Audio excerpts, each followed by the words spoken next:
Every man believes he is a rock, until the shadows grow too long. On this night, in the heart of Jerusalem, a sacred vow will shatter. Before the rising sun, witness the collapse of a hero, the sound of a haunting cry, and the mercy that waits in the dawn. Chapter 1: The Vow and the Prophecy. The room smells of unleavened bread.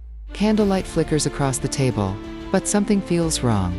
An invisible chill hangs in the air. Peter suddenly leans forward. His fist slams against the wooden table. Even if everyone else falls away, I will never leave you. His voice is loud, strong, defiant. Across from him, Jesus sits quietly in the warm light. His face is calm, but his eyes carry a deep sadness. The room grows silent.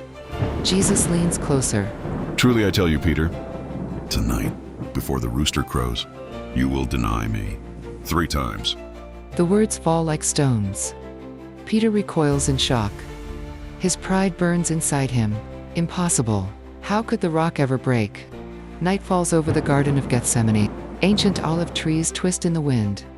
The sky is dark purple. Peter grips the handle of his sword. His knuckles turn white. His eyelids grow heavy. He fights sleep. But his body is failing. A man trapped between a brave promise and human weakness. Chapter 2: The Striking Sword. Suddenly, boots pound against the ground. Torches crackle in the darkness. Orange flames tear through the night. A mob rushes into the garden. Clubs, chains, angry voices. Fear rises in Peter's chest, but fear quickly becomes anger. He steps forward to defend his master. Peter attacks. Peter shouts and swings his sword. The blade flashes in the torchlight. Then, a scream. Blood sprays into the air. Malchus falls to the ground. His ear lies in the dust. Peter stands over him, breathing hard. His face is twisted with loyalty and raw rage. Jesus stops him. Then Jesus speaks. No more of this. His voice cuts through the chaos. But instead of striking back, Jesus reaches down and heals the wounded man. Peter freezes. His sword slips from his fingers. It clatters onto the stone. The anger fades. In its place, a terrible dread. Peter realizes something. His king is not fighting this battle.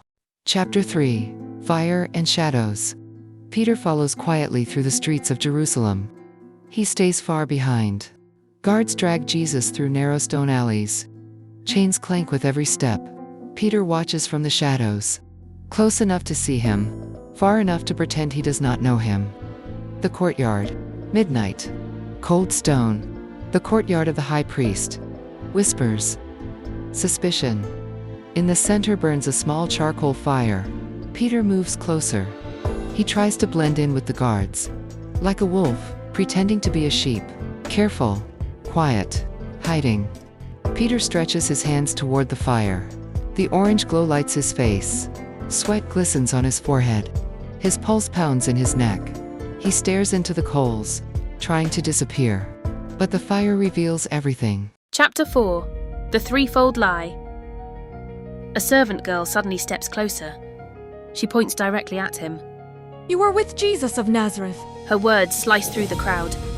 Peter flinches.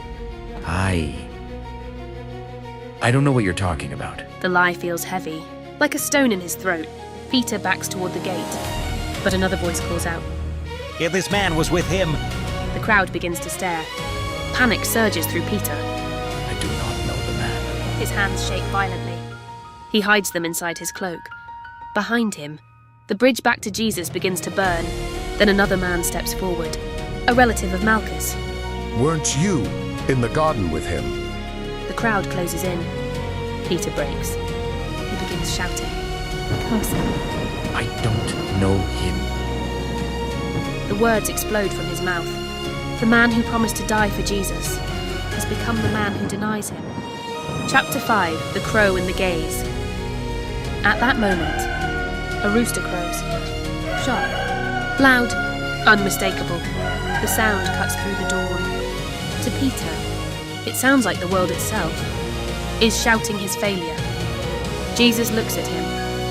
Above the courtyard, Jesus turns his head, beaten, mocked, bound in chains. Their eyes meet. Across the courtyard, Jesus does not look angry. He does not say, I told you so. Instead, his eyes hold sorrow, deep compassion, a look that sees Peter's pain, a look that still sees the man he could become. The realization. The prophecy crashes into Peter's mind. The Last Supper, the warm room, his proud promises. All of it returns at once. His face freezes in horror. Peter weeps. Then Peter runs. He rushes through the gate, into the dark streets. He collapses against a stone wall. The rock has shattered. He buries his face in his hands and weeps, not quiet tears, but deep broken sobs. Yet as the sun rises above the wall, a small ray of light appears, because this is not the end of Peter's story. Mercy is only beginning.